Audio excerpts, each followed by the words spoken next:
where the mind is without fear and the head is held high, where knowledge is free.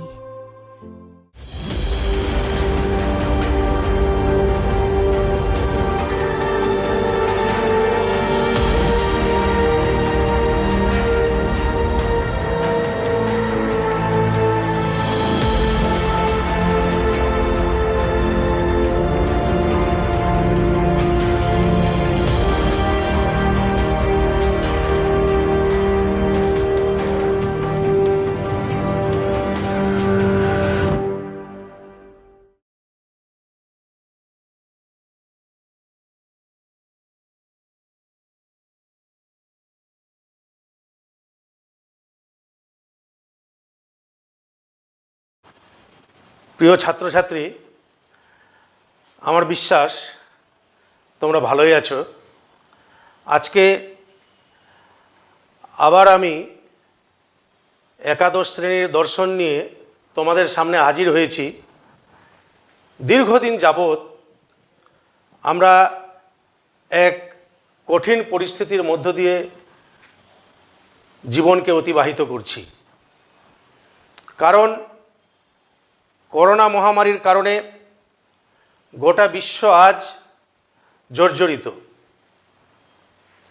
এই পরিস্থিতিতে সমস্ত শিক্ষা প্রতিষ্ঠান বন্ধ রয়েছে।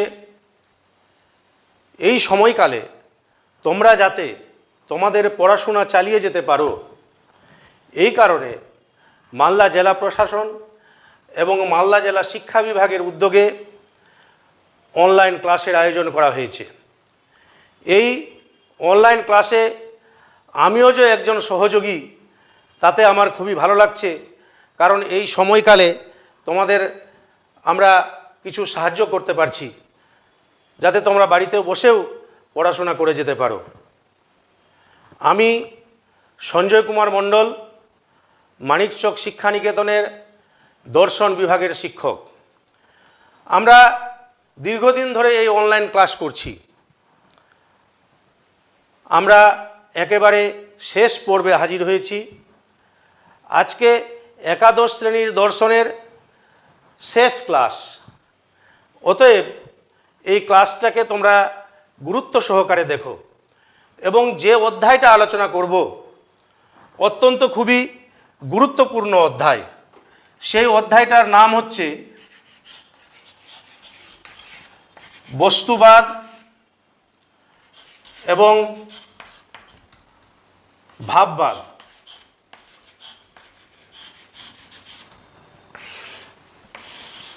ইংরেজিতে যাকে বলা হচ্ছে বস্তুবাদকে বলা হচ্ছে রিয়ালিজম,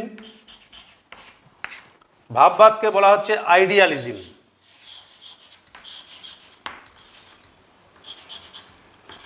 একাদশ শ্রেণীর জন্য এটা খুবই গুরুত্বপূর্ণ অধ্যায়। এই অধ্যায় থেকে তোমাদের প্রশ্ন হবে এমসিকিউ। 1 নম্বরের প্রশ্ন দুটো থাকবে, 2 নম্বর, আর এসএ কিউ, অর্থাৎ এসএ কিউ না, ব্রড অ্যান্সার টাইপ কোশ্চেন, অর্থাৎ 8 নম্বরের কোশ্চেন একটা থাকবে, 8 নম্বর। মোট 10 নম্বরের প্রশ্ন এ অধ্যায় থেকে থাকবে। অতএব তোমরা বুঝতে পারছো যে খুবই গুরুত্বপূর্ণ একটা অধ্যায়। তোমরা নিশ্চয়ই খাতা কলম নিয়ে বসেছো। যে বিষয়গুলো তোমাদের লিখে নেওয়া দরকার সেগুলো তোমরা লিখে নিবে, এবং মন দিয়ে খুব শুনবে আর কি। মন দিয়ে শুনলে তোমাদের খুব কাজে লাগবে। তাহলে কি বললাম? বস্তুবাদ এবং ভাববাদ। প্রথমে আমাদেরকে জানতে হবে যে এই বস্তুবাদ আর ভাববাদটা কি। দর্শন তোমরা শেষ অধ্যায়ে চলে আসলে, দর্শন নিয়ে তোমরা পড়লে অনেকটাই জেনে গেছো আর কি একাদশ শ্রেণীতে। তো দর্শনের যে প্রধান যে আলোচ্য বিষয়, সে প্রধান আলোচ্য বিষয় হচ্ছে জ্ঞান। এটা তোমরা জেনেছো আর কি। তো এই যে জ্ঞান, এই জ্ঞানটাকে যদি বিশ্লেষণ করা হয়, একটু উপরে লিখে এটা মুছে দিচ্ছি। তাহলে কি বললাম, যে দর্শনের প্রধান আলোচ্য বিষয় হচ্ছে জ্ঞান। এই জ্ঞানটাকে যদি বিশ্লেষণ করা হয় তাহলে আমরা দেখব যে এতে তিনটে উপাদান পাওয়া যায়।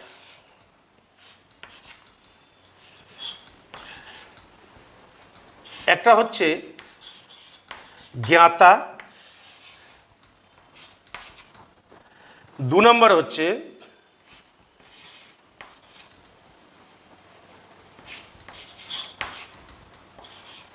জ্ঞেয় বস্তু, আর 3 নম্বর হচ্ছে জ্ঞাতা ও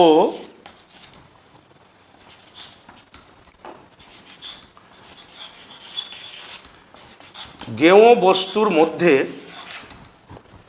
সম্পর্ক। দেখো তাহলে কি বললাম, যে দর্শনের প্রধান আলোচ্য বিষয় হচ্ছে জ্ঞান। এই জ্ঞানটাকে আমরা যদি বিশ্লেষণ করি তাহলে দেখব যে তিনটে বিষয় পাওয়া যাবে। একটা হচ্ছে জ্ঞাতা, একটা হচ্ছে জ্ঞেয় বস্তু 2 নম্বর, 1 নম্বর হচ্ছে জ্ঞাতা, 2 নম্বর হচ্ছে জ্ঞেয় বস্তু, আর 3 নম্বর হচ্ছে জ্ঞাতা এবং জ্ঞেয় বস্তুর মধ্যে সম্পর্ক। তো জ্ঞাতাটা কি, জ্ঞেয় বস্তুটা কি, এই দুটো যদি আমরা জানি এদের মধ্যে সম্পর্কটা আমরা বুঝতে পারবো। তো জ্ঞাতাটা কি একটু লিখে দিচ্ছি, দেখো তোমরা পারলে লিখে নাও। যে ব্যক্তি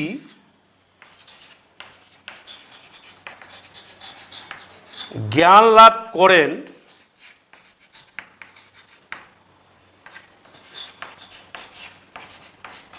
তাকে বলা হয় জ্ঞাতা। ক্লিয়ার হলো? তাহলে আবার বলছি, যে ব্যক্তি জ্ঞান লাভ করেন তাকে বলা হয় জ্ঞাতা। জ্ঞাতা, ধরো আমি যদি জ্ঞান লাভ করি তাহলে আমি হলাম জ্ঞাতা, তুমি যদি জ্ঞান লাভ করো তাহলে তুমি হলে জ্ঞাতা। ক্লিয়ার? তাহলে লিখে নিয়েছ? তাহলে যে জ্ঞান লাভ করছে, অর্থাৎ জ্ঞানের যিনি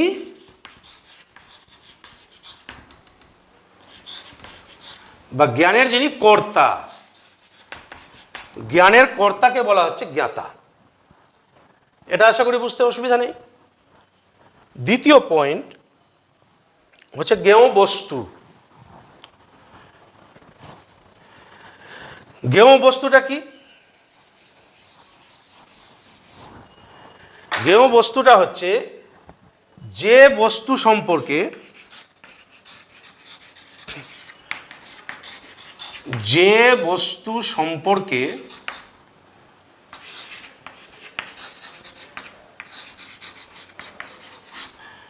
জ্ঞান লাভ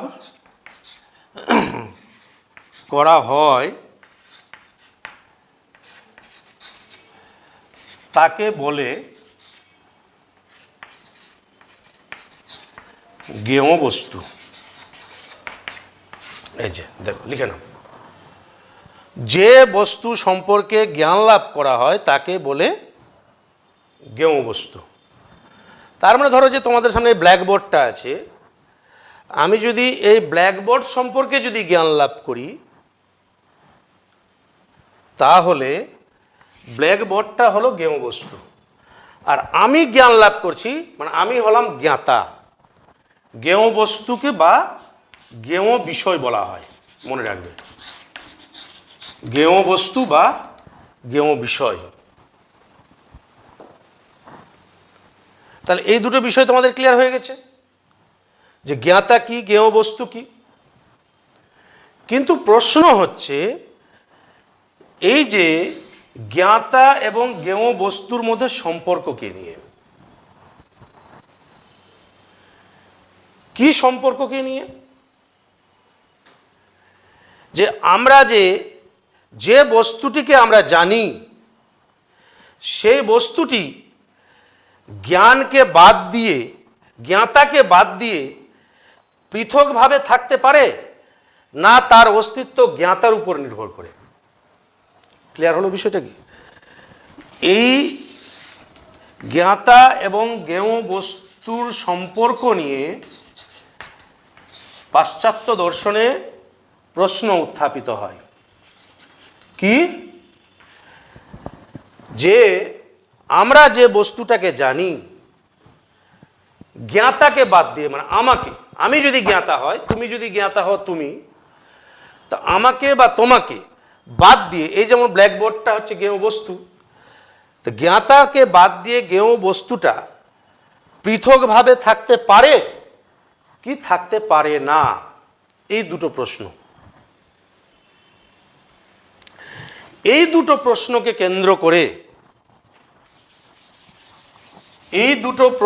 কেন্দ্র করে পাশ্চাত্য দর্শনে দুটো মতবাদের উদ্ভব হয়েছে। কি প্রশ্ন বললাম?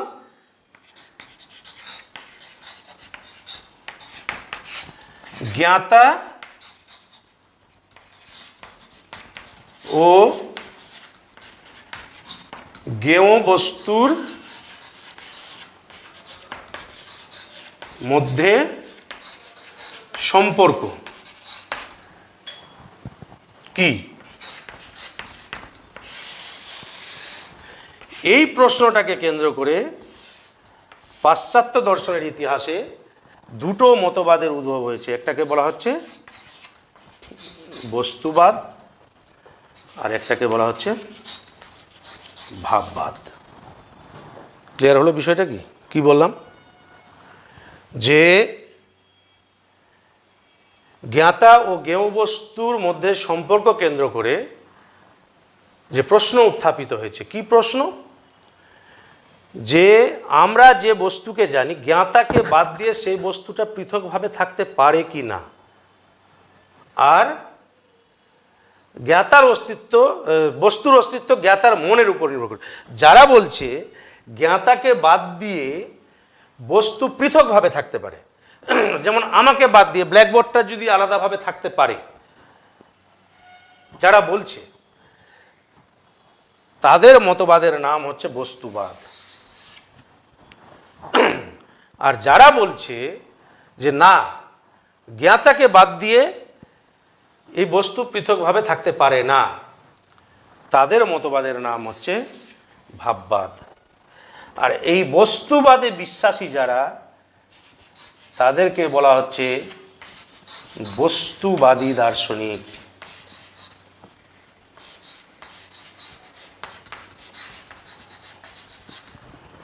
আর ভাববাদে বিশ্বাসী যারা, তাদেরকে বলা হচ্ছে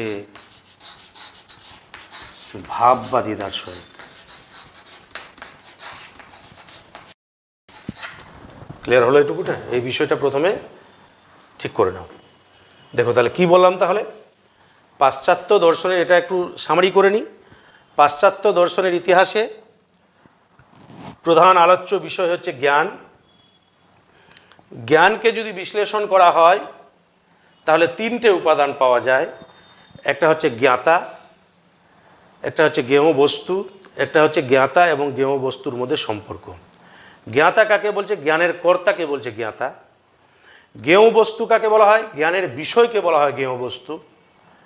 কিন্তু প্রশ্নটা হচ্ছে জ্ঞাতা এবং জ্ঞেয় বস্তুর মধ্যে সম্পর্ককে নিয়ে। এই সম্পর্ককে কেন্দ্র করে দুটো মতবাদের উৎপত্তি হয়েছে। একটা হচ্ছে বস্তুবাদ, একটা হচ্ছে ভাববাদ। বস্তুবাদ কাকে বলছে? বস্তুবাদ কাকে বলছে? বলছে বস্তুবাদে যারা বিশ্বাসী যে সমস্ত দার্শনিকরা, তাদেরকে বলা হচ্ছে বস্তুবাদী দার্শনিক। আর ভাববাদে বিশ্বাসী যারা, তাদেরকে বলা হচ্ছে ভাববাদী দার্শনিক। এবার আমরা এই বস্তুবাদ এবং ভাববাদ সম্পর্কে ডিটেলস আলোচনা করব। প্রথমে দুটো সংজ্ঞা প্রথমে আমরা জেনে নিই, যে বস্তুবাদ কাকে বলে আর ভাববাদ কাকে বলে।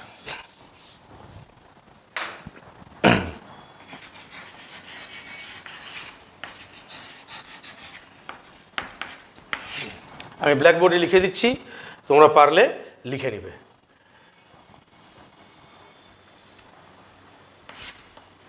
বস্তুবাদ হচ্ছে যে মতবাদ অনুসারে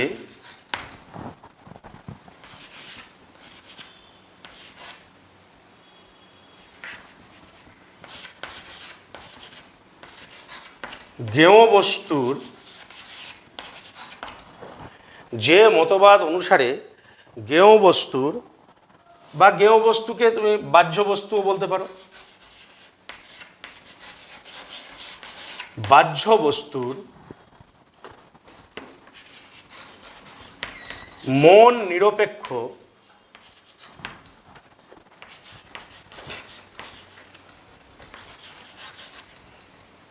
বা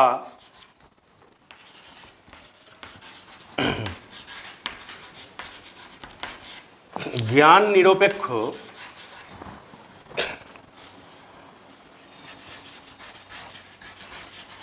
স্বাধীন ও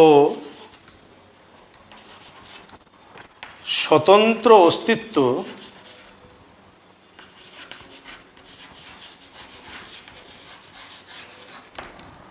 স্বীকার করা হয় তাকে বলে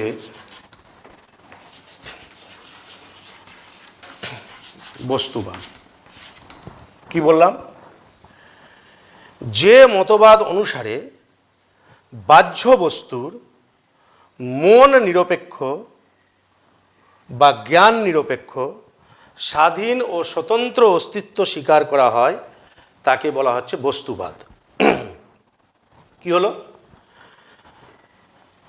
লিখে নিয়েছো তোমরা যে বাহ্য বস্তুটা যে আছে, বাহ্য বস্তু যা কিছু হতে পারে, ব্ল্যাকবোর্ড হতে পারে, ডাস্টার হতে পারে, চোখ হতে পারে, চেয়ার হতে পারে, টেবিল হতে পারে, গাছ হতে পারে, পাহাড় পর্বত, যাই কিছু হোক না কেন, সেটা জ্ঞান নিরপেক্ষ বা মন নিরপেক্ষ স্বাধীন ও স্বতন্ত্র অস্তিত্ব আছে। মানে জ্ঞাতা জানুক আর না জানুক, আমি জানি বা না জানি, বা আমরা জানি বা না জানি, তার স্বাধীন এবং স্বতন্ত্র অস্তিত্ব রয়েছে, তাকেই বলা হচ্ছে বস্তুবাদ।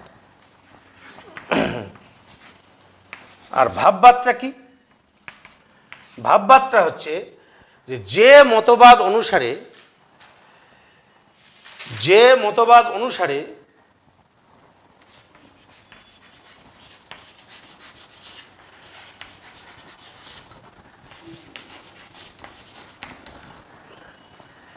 বাহ্য বস্তুর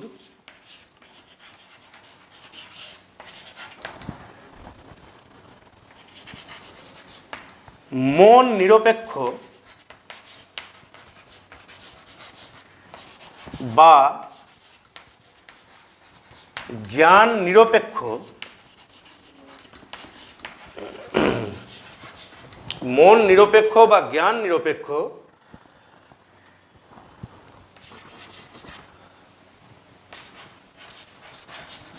স্বাধীন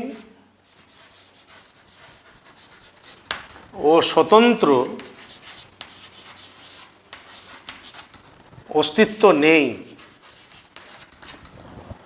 স্বাধীন ও স্বতন্ত্র অস্তিত্ব নেই। বস্তু জগৎ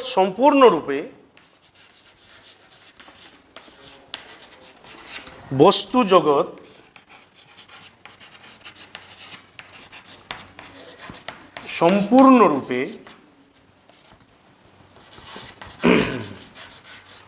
আমাদের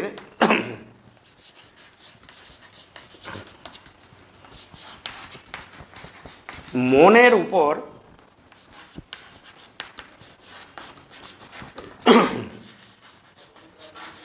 নির্ভরশীল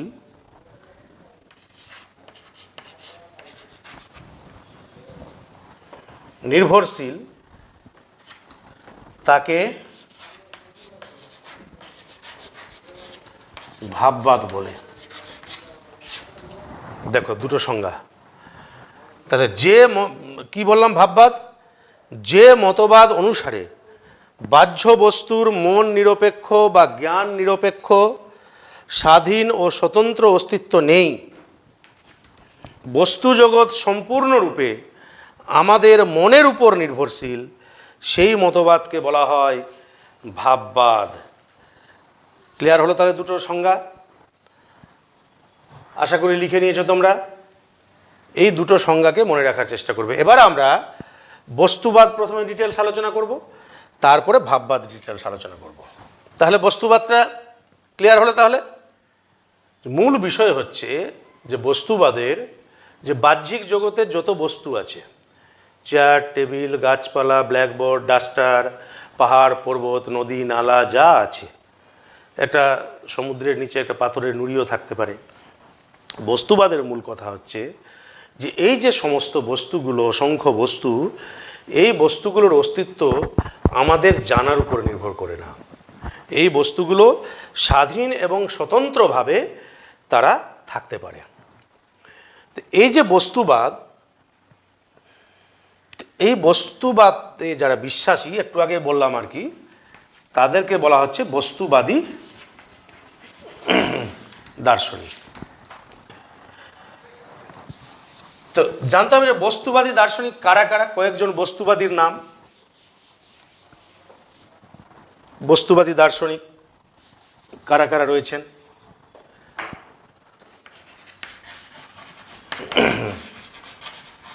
বস্তুবাদী দার্শনিক যেমন মুর, বস্তুবাদী দার্শনিক হচ্ছে যেমন মুর, লোক,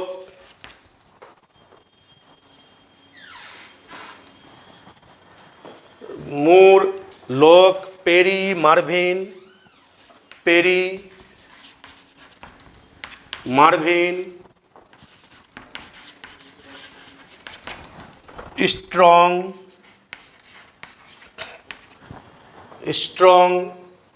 রাসেল,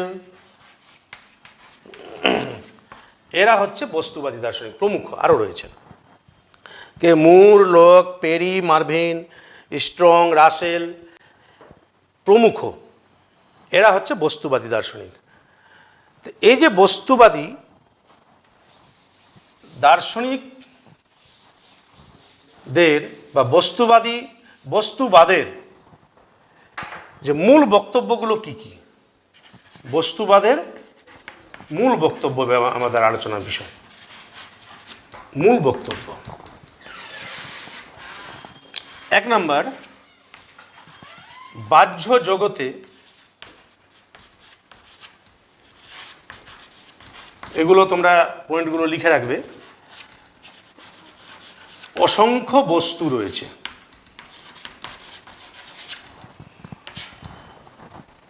সে তো একটু আগে বললাম যে বাইরের জগতে আমরা যা দেখতে পাচ্ছি, ব্ল্যাকবোর্ড, চোখ, ডাস্টার, চেয়ার, টেবিল, গাছপালা, পাহাড়, পর্বত ইত্যাদি, অসংখ্য বস্তু রয়েছে। 2 নম্বর,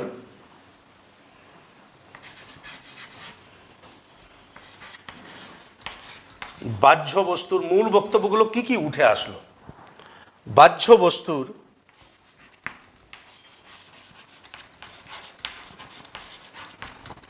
মন নিরপেক্ষ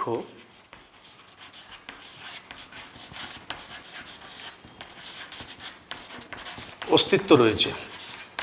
মন নিরপেক্ষ অস্তিত্ব বলতে যে জ্ঞাতার মনের অন্তর্ভুক্ত হোক বা না হোক, সেটা স্বাধীনভাবে অবস্থান করছে। যেমন ধরো একটা উদাহরণ বলি, যেমন ধরো নেপচুন গ্রহ। তো নেপচুন গ্রহ যখন আবিষ্কৃত হলো, তখন আমরা জানতে পারলাম যে নেপচুন গ্রহ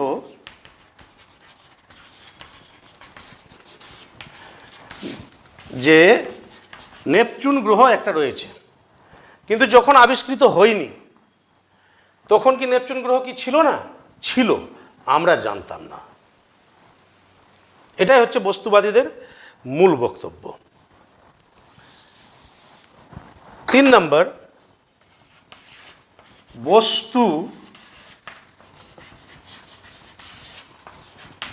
বস্তুর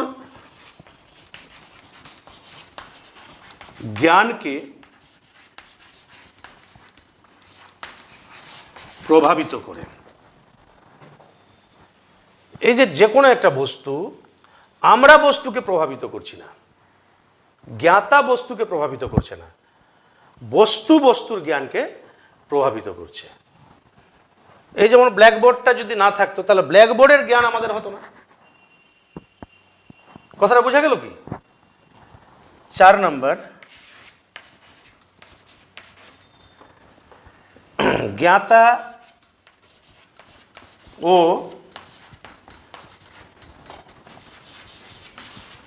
জ্ঞেয় বস্তুর মধ্যে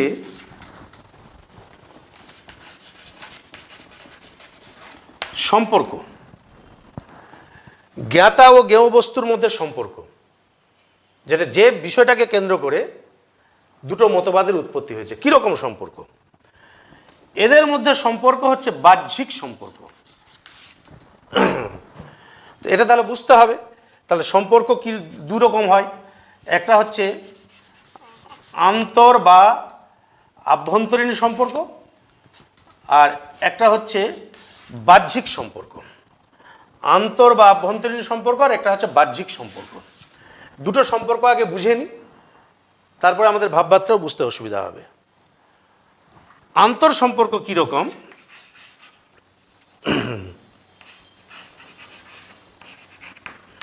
যেমন ধরো একটা বস্ত্র, এই যেমন ধরো একটা কাপড় আমরা পরছি, তো বস্ত্র, তো এই বস্ত্রের সঙ্গে তন্তু, তন্তু মানে হচ্ছে সুতো, এর যে সম্পর্ক, এটাকে বলছে আভ্যন্তরীণ সম্পর্ক। কিরকম? যদি এই বস্ত্র থেকে যদি সুতোগুলোকে আলাদা করে দিই, তন্তুগুলোকে আলাদা করে দিই, তাহলে বস্তুর কি কোনো অস্তিত্ব থাকবে কি? থাকবে না। বস্তু বলে কিছুই থাকলো না, বস্ত্র বলে কিছু থাকলো না, অন্য বস্তু থাকলো, বস্ত্র থাকলো না। তো এটাকেই বলা হচ্ছে আভ্যন্তরীণ সম্পর্ক বা আন্তর সম্পর্ক। আর বাহ্যিক সম্পর্কটা কীরকম? যেমন তোমার পড়ার ঘরে টেবিল আছে, টেবিলের উপরে ধরে একটা বই আছে, তো বইটাকে তুমি টেবিল থেকে সরিয়ে নিলে, তাহলে কারো অস্তিত্ব কি বিনষ্ট হচ্ছে কি? বিনষ্ট কিন্তু হচ্ছে না। টেবিল তার স্বাধীন সত্তা নিয়ে থাকছে, আর বইটা তার স্বাধীন সত্তা নিয়ে থাকছে, কোনো কিছুর অস্তিত্ব কিন্তু বিনষ্ট হচ্ছে না। কিন্তু এক্ষেত্রে তন্তুকে যখন আলাদা করে দেওয়া হচ্ছে, তখন বস্ত্রের অস্তিত্বটা কি হচ্ছে? বিনষ্ট হয়ে যাচ্ছে। এটা হচ্ছে আন্তর সম্পর্ক। তো এই যে বস্তুবাদে জ্ঞাতা এবং জ্ঞেয় বস্তুর মধ্যে যে সম্পর্ক, সেই সম্পর্কটা হচ্ছে বাহ্যিক সম্পর্ক। যেটা আমি বইয়ের মতো টেবিল থেকে বইটাকে আলাদা করে দিলাম, কারো কিন্তু অস্তিত্ব নষ্ট হলো না। ক্লিয়ার হয়েছে? বোঝা গেল? নেক্সট আরেকটা পয়েন্ট আলোচনা করব এখানে। বস্তুবাদীরা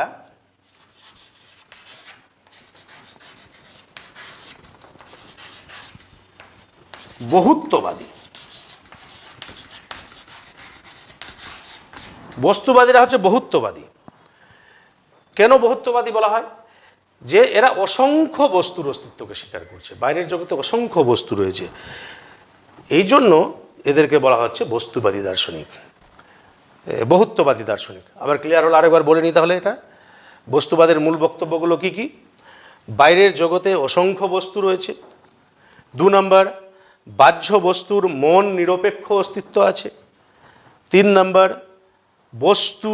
বস্তুর জ্ঞানকে প্রভাবিত করে।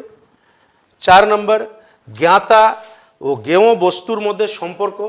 কীরকম সম্পর্ক? বাহ্যিক সম্পর্ক। আর বস্তুবাদীরা হচ্ছে বহুত্ববাদী। কেন বহুত্ববাদী? যে এরা যেহেতু অসংখ্য বস্তুর অস্তিত্বকে স্বীকার করছে। এরপরে আমরা নেক্সট আলোচনা করব বস্তুবাদের প্রকারভেদ। বস্তুবাদকে কয় ভাগে ভাগ করা যায়?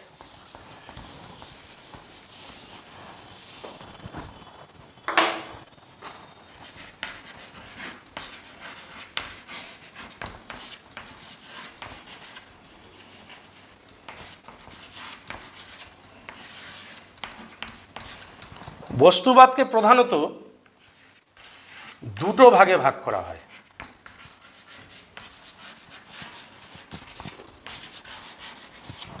একটা হচ্ছে সরল বস্তুবাদ,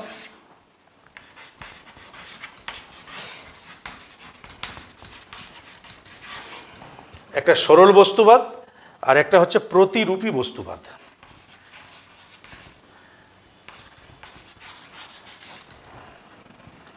এই দুটোই তোমাদের কিন্তু সিলেবাসে আছে।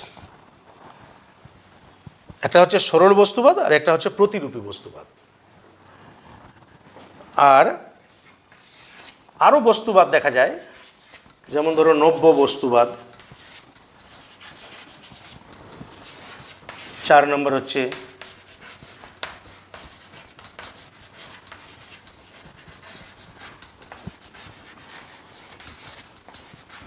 বিচারমূলক বস্তুবাদ।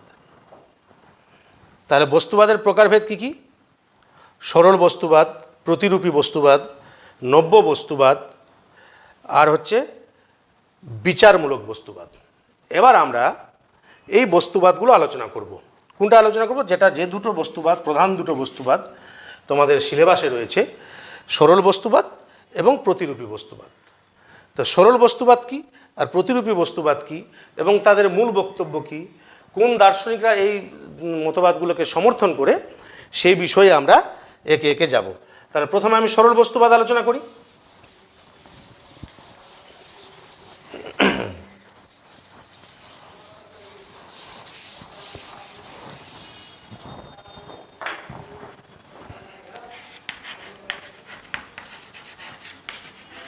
সরল বস্তুবাদ। সরল বস্তুবাদ কাকে বলে? সংজ্ঞাটা লিখে নাও। যে বস্তুবাদ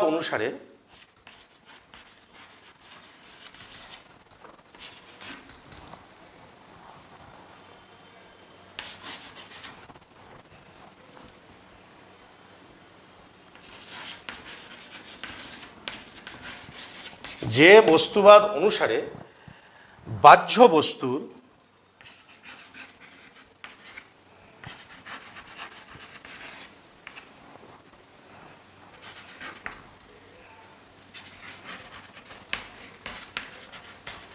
মন নিরপেক্ষ বা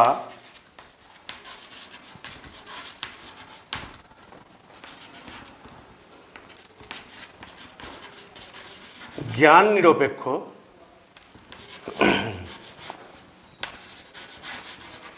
স্বাধীন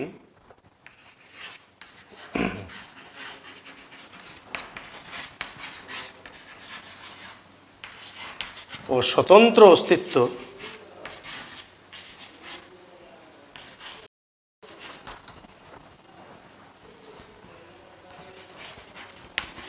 স্বীকার করা হয় এবং বস্তু জ্ঞানকে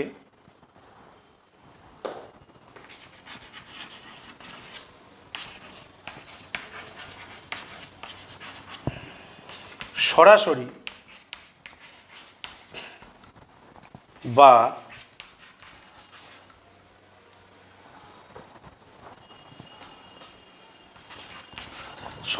বা প্রত্যক্ষ জ্ঞান বলা হয়।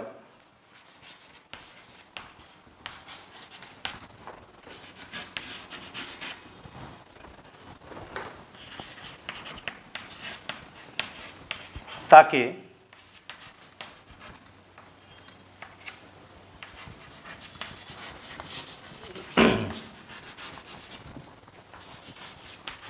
সরল বস্তুবাদ বলে। তাহলে কি বললাম?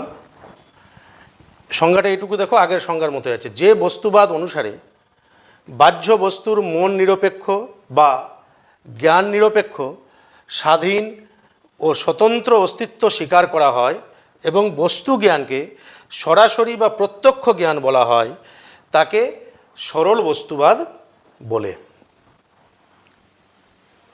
তার মানে কি? মন নিরপেক্ষ বা জ্ঞান নিরপেক্ষ, স্বাধীন ও স্বতন্ত্র অস্তিত্ব স্বীকার করা হচ্ছে। কিন্তু এখানে একটা প্রশ্ন হচ্ছে যে বস্তু জ্ঞানটাকে কীরকম বলা হচ্ছে? সরাসরি বা প্রত্যক্ষ জ্ঞান। কীরকম? একটা উদাহরণ দিলে বুঝতে পারবে। যেমন ধরো জ্ঞাতা,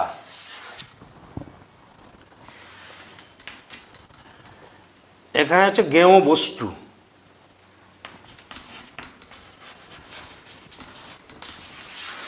ধরো জ্ঞাতাটা হচ্ছে আমি, জ্ঞেয় বস্তুটা ধরে নাও ব্ল্যাকবোর্ড।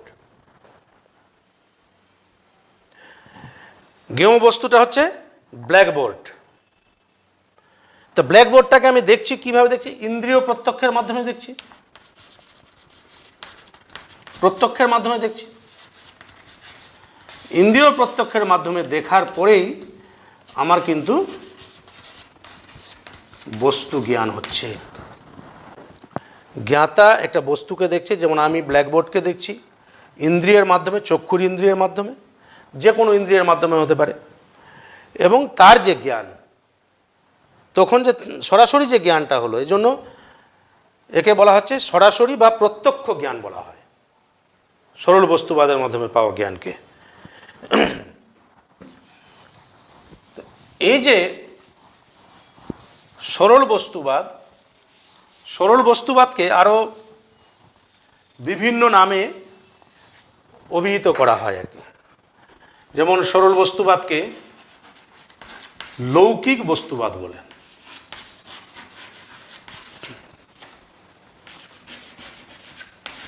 সাধারণ মানুষ এই বস্তুবাদকে বেশি গ্রহণ করেছে, বা এই নামগুলো লিখে রাখবে। ধরো তোমাদের প্রশ্ন চলে আসলো লৌকিক বস্তুবাদ কাকে বলে, তো তোমরা যদি না জানো তাহলে কিন্তু পারবে না। বা ও বৈজ্ঞানিক বস্তুবাদ, বা প্রত্যক্ষ বস্তুবাদ, বা সাক্ষাৎ বস্তুবাদ ইত্যাদি নামে এই বস্তুবাদকে অভিহিত করা হয়। সরল বস্তুবাদ বা প্রত্যক্ষ বস্তুবাদ, বা অবৈজ্ঞানিক বস্তুবাদ, বা লৌকিক বস্তুবাদ, বা সাক্ষাৎ বস্তুবাদ। এই বস্তুবাদে প্রধান সমর্থক হচ্ছে দার্শনিক মুর। সরল বস্তুবাদের প্রতিষ্ঠাতা হচ্ছে দার্শনিক মুর। ক্লিয়ার হলো? তাহলে তাহলে সরল বস্তুবাদ কাকে বলে, সরল বস্তুবাদকে আরও কী কী নামে অভিহিত করা হয়, কেন সরল বস্তুবাদ বলা হয়, এবং এর সমর্থক দার্শনিক কে। এবার সরল বস্তুবাদের মূল বক্তব্যগুলো কি কি?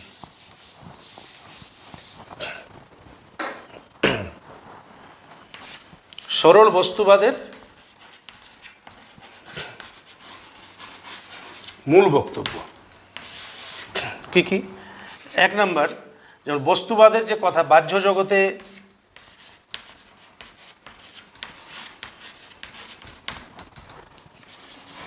অসংখ্য বস্তু রয়েছে। বস্তুবাদে যেমন সরল বস্তুবাদে একই কথা,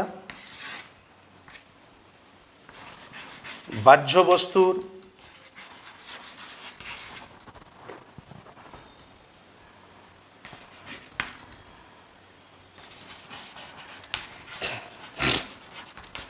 মন নিরপেক্ষ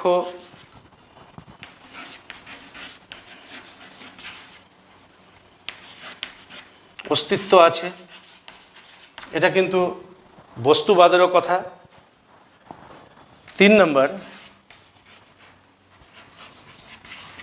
বস্তুর গুণ হচ্ছে বস্তুগত। সরাসরি বস্তু স্বাধীনভাবে থাকতে পারে, এখানে গুণকে কিন্তু বস্তুগত গুণের কথা বলা হয়েছে।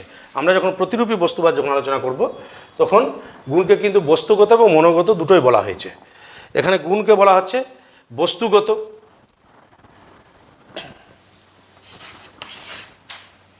বস্তু জ্ঞান হচ্ছে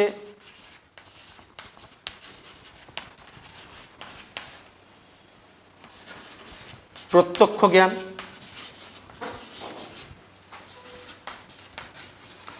যেহেতু সরাসরি আমরা বস্তুকে জানতে পারি, এই জন্য একে প্রত্যক্ষ জ্ঞান বলা হচ্ছে। 5 নম্বর, বস্তুটি যেভাবে আছে আমরা ঠিক সেইভাবেই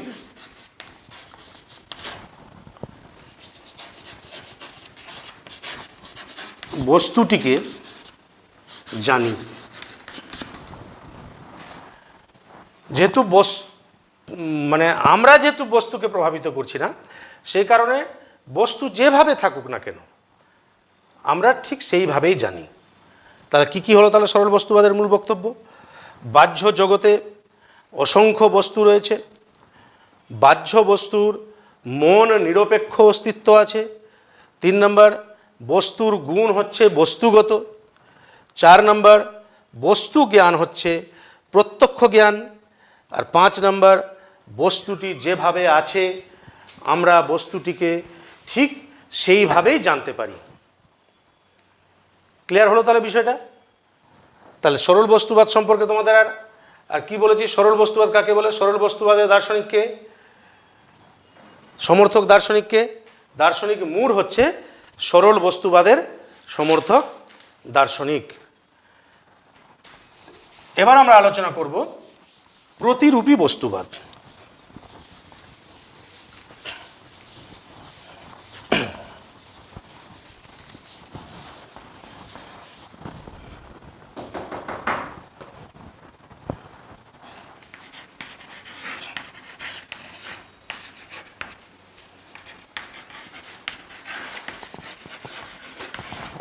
প্রতিরূপী বস্তুবাদ।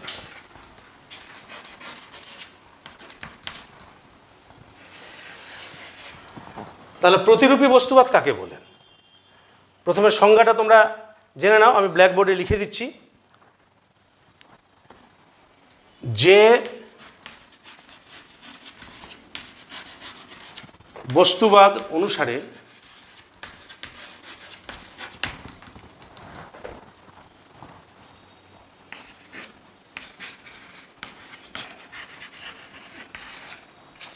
বাহ্য বস্তুর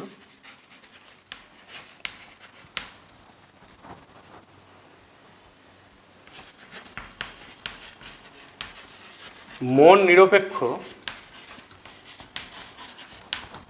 বা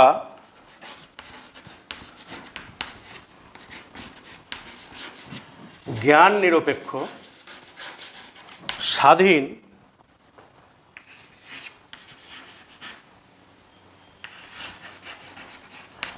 ও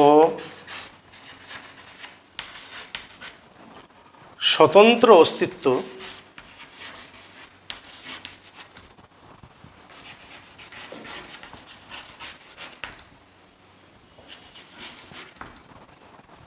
স্বীকার করা হয়। কিন্তু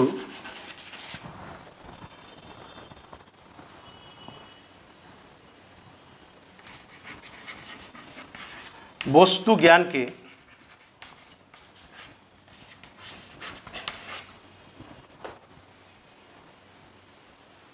সরাসরি বা প্রত্যক্ষ জ্ঞান না বলে, সরাসরি বা প্রত্যক্ষ জ্ঞান না বলে কতকগুলি ধারণা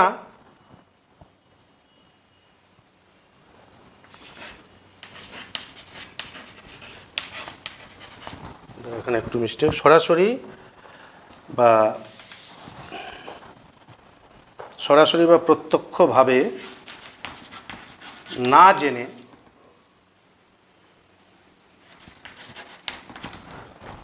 কতকগুলি ধারণা বা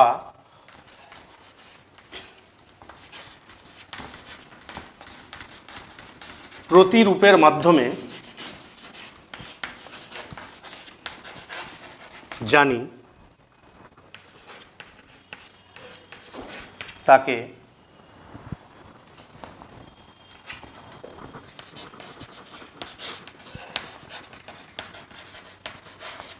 প্রতিরূপী বস্তুবাদ বলে।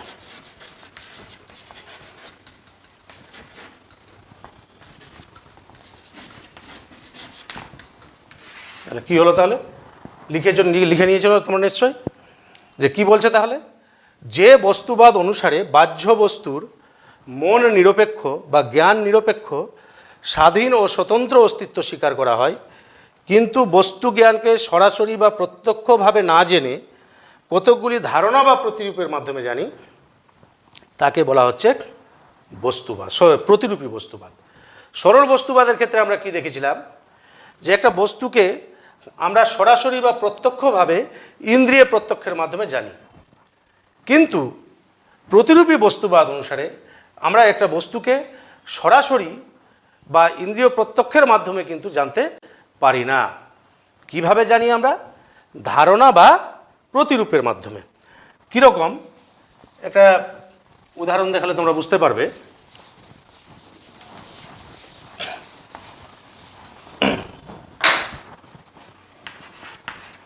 যেমন ধরো জ্ঞাতাটা ধরো যদি আমি হয়,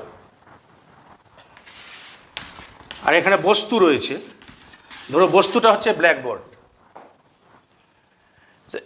এটাকে আমি প্রত্যক্ষ করছি, ইন্দ্রিয় প্রত্যক্ষ।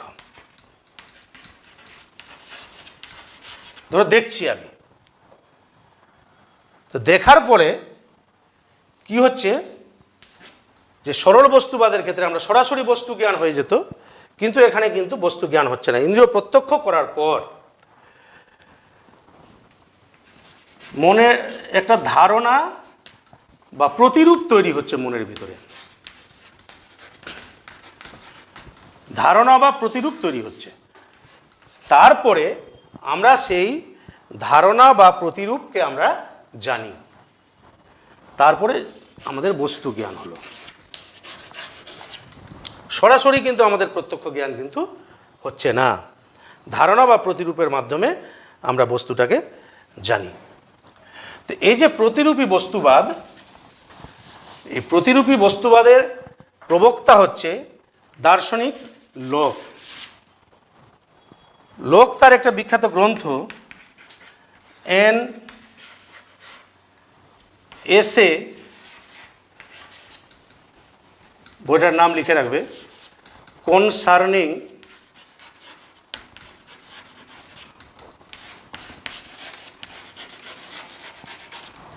হিউম্যান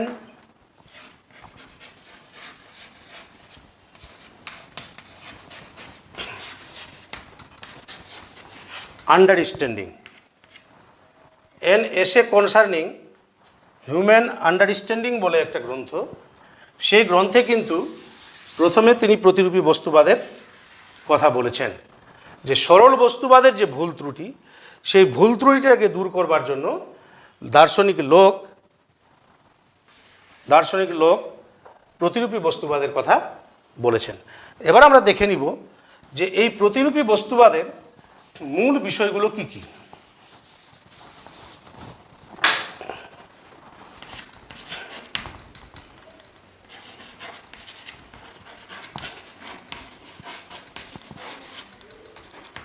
প্রতিরূপী বস্তুবাদের মূল বক্তব্য।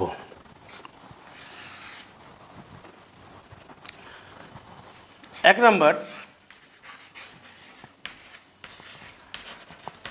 বাহ্য জগতে অসংখ্য বস্তু রয়েছে,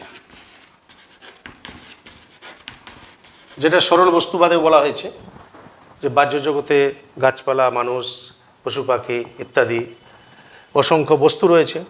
2 নম্বর, বাহ্য বস্তুর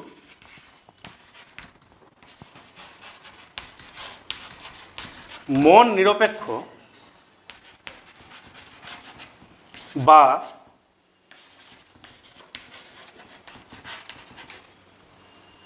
জ্ঞান নিরপেক্ষ স্বাধীন অস্তিত্ব রয়েছে।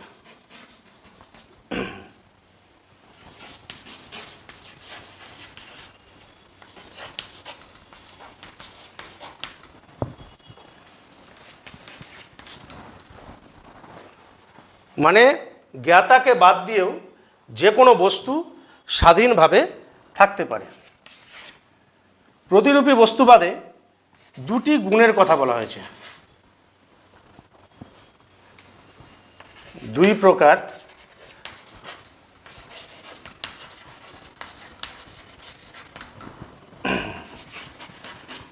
গুণের কথা রয়েছে।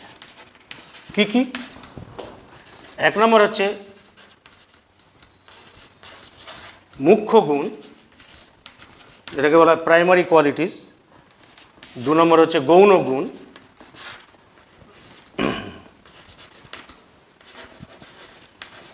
যেটা হচ্ছে সেকেন্ডারি কোয়ালিটিস। তাহলে কি কি বললাম? একটা মুখ্য গুণ আর গৌণ গুণ।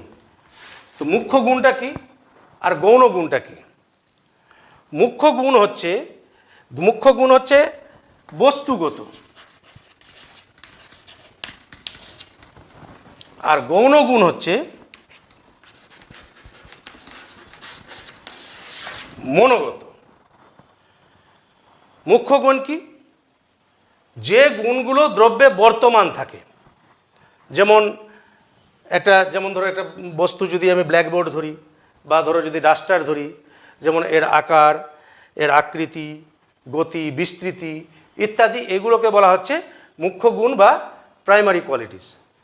আর গৌণ গুণ হচ্ছে মনোগত, মানে যে গুণগুলো পরিবর্তনযোগ্য, মানে ব্যক্তিভেদে আলাদা রকমভাবে হতে পারে।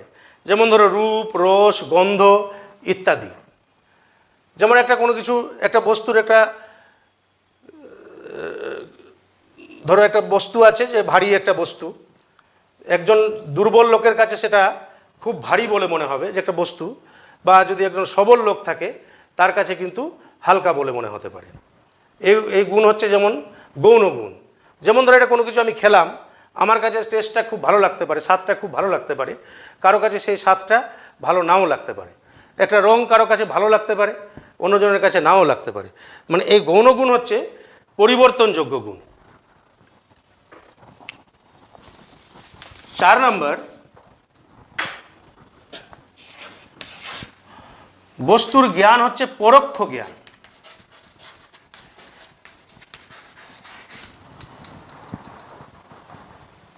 বস্তুর জ্ঞানকে পরোক্ষ জ্ঞান কেন বলা হয়? যে আমরা যেহেতু একটা বস্তুকে, প্রতিরূপী বস্তুবাদ অনুসারে আমরা একটা বস্তুকে কিন্তু সরাসরি জানতে পারি না, আমরা বস্তুকে একটা ধারণা বা প্রতিরূপের মাধ্যমে জানি। সেই জন্য একে বলা হচ্ছে পরোক্ষ জ্ঞান। আরেকটা বলছি, যে আমরা বস্তুকে সরাসরি জানি না, বস্তুর ধারণা বা প্রতিরূপকে জানি। আমরা বস্তুকে জানি না সরাসরি, তার যে ধারণা বা তার যে প্রতিরূপ সেটাকে আমরা জানি। তাহলে প্রতিরূপী বস্তুবাদ সম্পর্কে তোমাদের ক্লিয়ার হলো। এরপরে আমরা নেক্সট চলে যাব ভাববাদে। ভাববাদ, দেখো ভাববাদ কাকে বলে? প্রথমে ব্ল্যাকবোর্ডের দিকে একটু তাকাও, তোমরা পারলে লিখে নিবে। যে মতবাদ অনুসারে বাহ্য বস্তুর মন নিরপেক্ষ বা জ্ঞান নিরপেক্ষ স্বাধীন ও স্বতন্ত্র অস্তিত্ব নেই, বস্তু জ্ঞান সম্পূর্ণরূপে মনের উপর নির্ভরশীল, তাকে ভাববাদ বলে। আমরা বস্তুবাদের ক্ষেত্রে কি দেখেছি? যে কি ছিল? যে বাহ্য বস্তুর মন নিরপেক্ষ বা জ্ঞান নিরপেক্ষ স্বাধীন ও স্বতন্ত্র অস্তিত্ব স্বীকার করা হয়। মানে জ্ঞাতাকে বাদ দিয়ে একটা বস্তু স্বাধীন এবং স্বতন্ত্রভাবে থাকতে পারে, কিন্তু ভাববাদে সেটা স্বীকার করা হয় না। কীরকমভাবে? যেমন ধরো ভাববাদীরা বলছে, যেমন ধরো সমুদ্রের নিচে ধরো একটা পাথরের নুড়িও আছে, ধরো একটা নুড়ি আছে, তো সেটা ধরো আমরা কেউ দেখেনি, তো সেটাকে আমরা কিভাবে স্বীকার করব? কিন্তু বস্তুবাদীরা বলছে তার অস্তিত্ব আছে, সে আছে, আমরা জানি আর না জানি। কিন্তু ভাববাদীরা বলছে যতক্ষণ না আমরা সেটাকে জানবো ততক্ষণ তার অস্তিত্ব আমরা স্বীকার করতে পারবো না। এই কারণেই বলছে বস্তু জ্ঞান সম্পূর্ণরূপে মনের উপর নির্ভরশীল। আমাদের মন বা চেতনার উপর এই বস্তু জ্ঞানটা নির্ভরশীল। আমরা যতক্ষণ না জানবো, আমার মন যতক্ষণ না জানবে, ততক্ষণ তার অস্তিত্ব স্বীকার করা যাবে না। তো এই ভাববাদে বিশ্বাসী যে সমস্ত দার্শনিক, তাদেরকে বলা হয় ভাববাদী। ভাববাদী কয়েকটা দার্শনিকের নাম বলি। যেমন ধরো বার্কলে একজন ভাববাদী দার্শনিক, হেগেল, কান্ট, প্লেটো, এরা হচ্ছে প্রমুখ। আরও রয়েছে এরা হচ্ছে ভাববাদী দার্শনিক। তাহলে কি বললাম তাহলে? যে ভাববাদ কাকে বলে? ভাববাদে যে সমস্ত দার্শনিকরা বিশ্বাসী তাদেরকে বলা হচ্ছে ভাববাদী দার্শনিক। ভাববাদী দার্শনিক কারা কারা? যেমন ধরো বার্কলে, হেগেল, কান্ট প্রমুখ আর কি। তো এই ভাববাদের মূল কথাগুলো কি কি?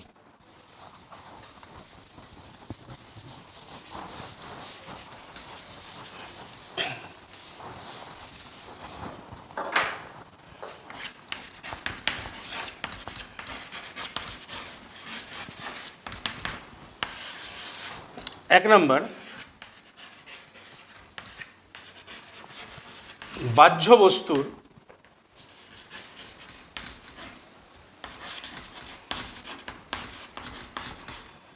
মন নিরপেক্ষ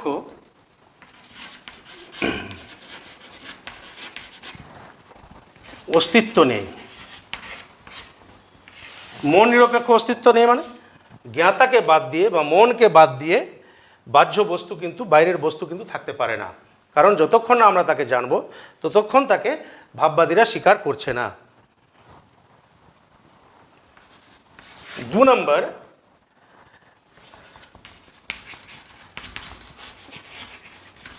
জ্ঞান বস্তুকে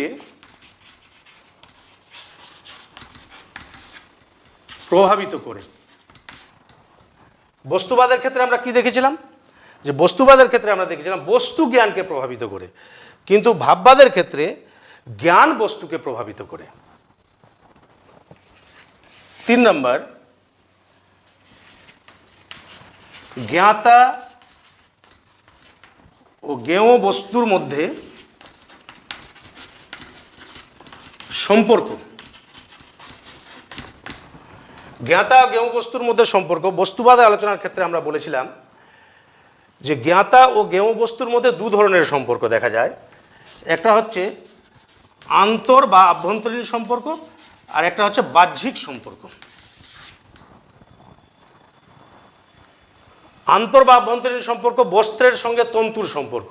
বস্ত্র থেকে যদি তন্তু বা সুতোকে যদি আলাদা করে দিই, বস্ত্রের কোনো অস্তিত্ব থাকে না। তন্তু ছাড়া বস্ত্র থাকতে পারবে না। এটা হচ্ছে আন্তর সম্পর্ক। আর বাহ্যিক সম্পর্ক কোনটা? যেমন ধরো টেবিলের উপরে একটা বই আছে, বইটাকে আমি আলাদা করে দিলাম, তো বইটার যেমন অস্তিত্ব থাকছে টেবিলটারও কিন্তু অস্তিত্ব থাকছে। তো ভাববাদীরা এই আন্তর সম্পর্কে বিশ্বাসী। বলছে জ্ঞাতা এবং জ্ঞেয় বস্তু কেউ কাউকে ছেড়ে থাকতে পারে না, কিন্তু বস্তুবাদে দুটোর স্বাধীন অস্তিত্ব স্বীকার করা হয়েছে। মন বা চেতনা হলো পরম তত্ত্ব। মূল পরম তত্ত্ব হিসাবে মন বা চেতনাকে স্বীকার করা হয়েছে, যেহেতু মনের দ্বারা একটা বস্তু প্রভাবিত হয়। 5 নম্বর, ভাববাদীরা অদ্বৈতবাদী।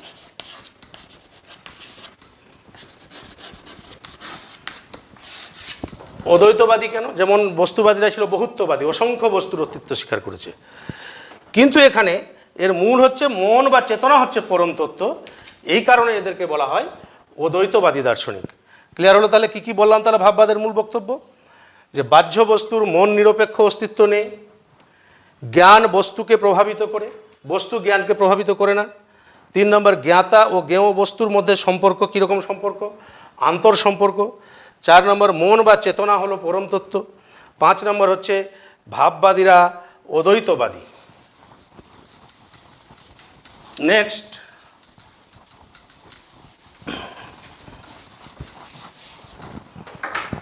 ভাববাদের প্রকারভেদ।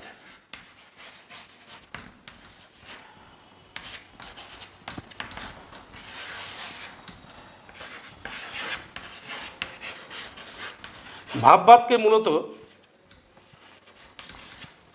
3টে ভাগে ভাগ করা হয়। 1 নম্বর হচ্ছে আত্মগত ভাববাদ, 2 নম্বর হচ্ছে বস্তুগত ভাববাদ,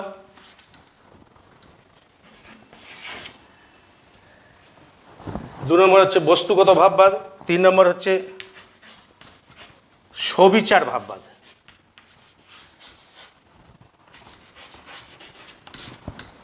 কি কি বললাম?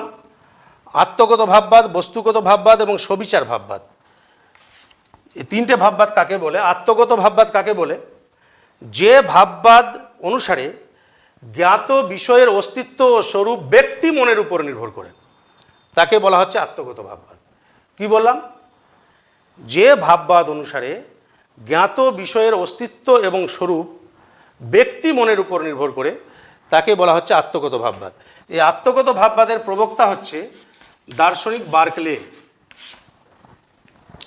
2 নম্বর বস্তুগত ভাববাদ। বস্তুগত ভাববাদটা কোনটা? যে ভাববাদ অনুসারে জ্ঞাত বিষয়ের অস্তিত্ব ও স্বরূপ ঈশ্বরের মনের উপর নির্ভর করে, তাকে বলা হচ্ছে বস্তুগত ভাববাদ। আবার একবার বলছি, মন দিয়ে শুনে নাও, এতে সময় কম, না তো ব্ল্যাকবোর্ডে লিখে দিতাম।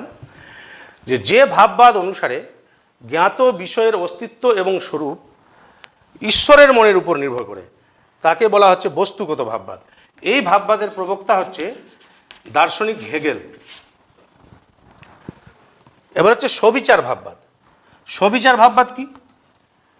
যে ভাববাদ অনুসারে জ্ঞাত বিষয়ের অস্তিত্ব মনের উপর নির্ভর করে না, কিন্তু জ্ঞাত বিষয়ের স্বরূপ মনের দ্বারা নির্ধারিত হয়, তাকে বলা হচ্ছে সবিচার ভাববাদ। আরেকবার বলছি, ভালো করে শোনো। যে ভাববাদ অনুসারে জ্ঞাত বিষয়ের অস্তিত্ব মনের উপর নির্ভর করে না, কিন্তু জ্ঞাত বিষয়ের স্বরূপ মনের দ্বারা নির্ধারিত হয়, তাকে বলা হচ্ছে সবিচার ভাববাদ। এই ভাববাদের প্রবক্তা হচ্ছে দার্শনিক কান্ট। আরেকবার বলে নিই এখানে যে ভাববাদকে প্রধানত 3টি ভাগে ভাগ করা হচ্ছে: আত্মগত ভাববাদ, বস্তুগত ভাববাদ, সবিচার ভাববাদ। আত্মগত ভাববাদটা কোনটা?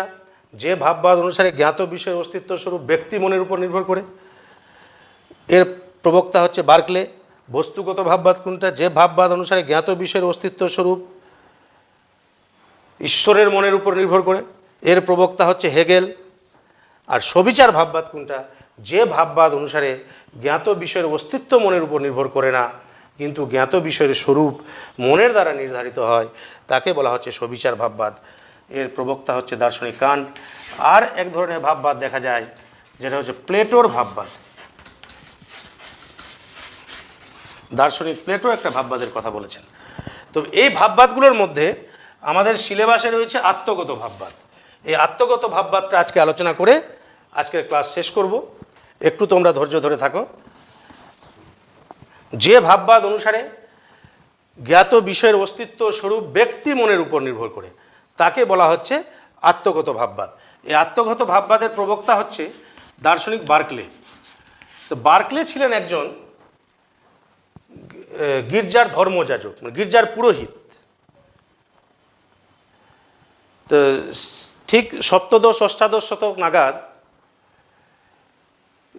বিজ্ঞানের উন্নতির ফলে জড়বাদের প্রাধান্য দেখা দিয়েছিল।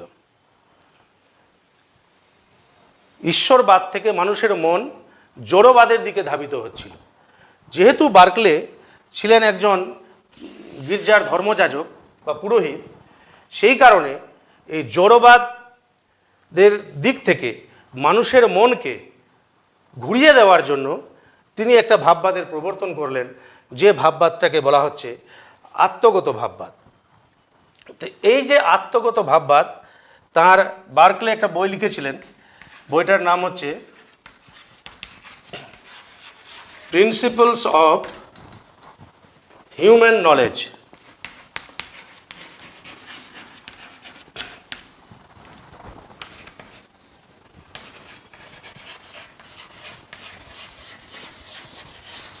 প্রিন্সিপলস অফ হিউম্যান নলেজ গ্রন্থে তিনি আত্মগত ভাববাদের কথা বলেছিলেন। তো এই আত্মগত ভাববাদের মূল বিষয়গুলো কি, এবার আমরা একটু দেখব।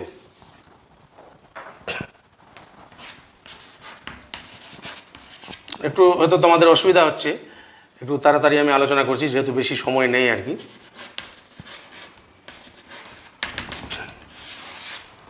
আত্মগত ভাববাদের মূল বক্তব্য কি? 1 নম্বর, বাহ্য বস্তুর অস্তিত্ব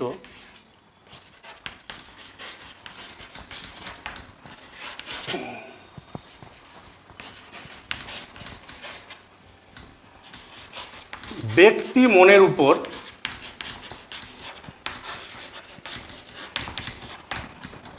নির্ভর করে, যেটা তোমাদের যে কথাটা সংজ্ঞাতে তোমাদের বলা হয়েছে।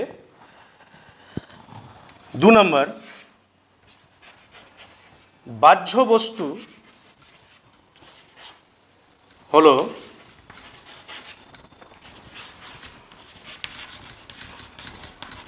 কতকগুলো গুণের সমষ্টি। এরা যে বলেছে আমরা বাহ্য বস্তুকে সরাসরি জানতে পারি না, তার গুণগুলোকে আমরা জানি।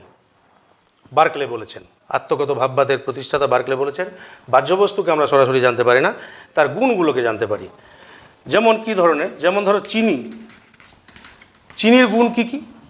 শ্বেতত্ব, সাদা, মিষ্টত্ব, মিষ্টি, আর কাঠিন্য। তো এই গুণগুলোকে আমরা জানি। 3 নম্বর, মুখ্য গুণ ও গৌণ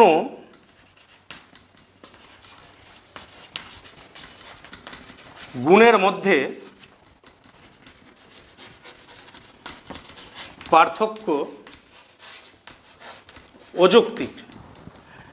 যে দার্শনিক লোক যখন আলোচনা করছিলাম প্রতিরূপী বস্তুবাদ, তখন দেখেছিলে যে দার্শনিক লোক গুণকে দুটো ভাগে ভাগ করেছিলেন। একটা হচ্ছে মুখ্য গুণ আর একটা হচ্ছে গৌণ গুণ। মুখ্য গুণকে তিনি বলেছিলেন বস্তুগত, আর গৌণ গুণকে বলেছিলেন মনোগত।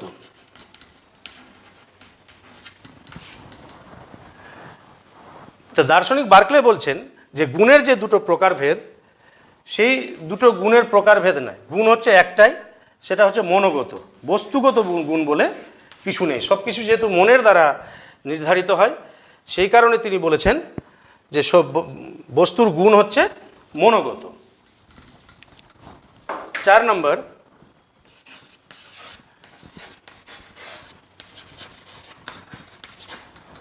অস্তিত্ব প্রত্যক্ষ নির্ভর।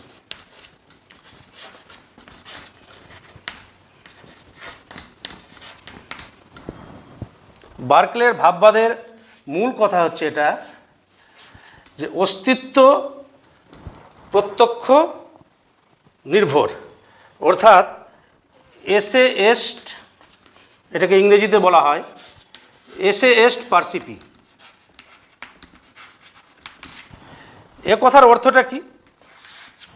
যে অস্তিত্ব প্রত্যক্ষ নির্ভর, কোনো কিছুর অস্তিত্ব আমার প্রত্যক্ষের উপর নির্ভরশীল। আমি যদি প্রত্যক্ষ না করি তাহলে সেটার অস্তিত্ব স্বীকার করা হবে না। যেমন ধরো গাছ, একটা গাছকে আমি যতক্ষণ প্রত্যক্ষ করছি ততক্ষণ তার অস্তিত্ব রয়েছে, যতক্ষণ আমি প্রত্যক্ষ করছি না ততক্ষণ তার অস্তিত্ব থাকছে না। 5 নম্বর, লাস্ট পয়েন্ট,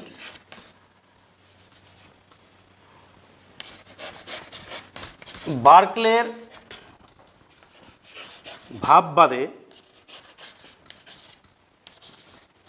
ঈশ্বরের ভূমিকা।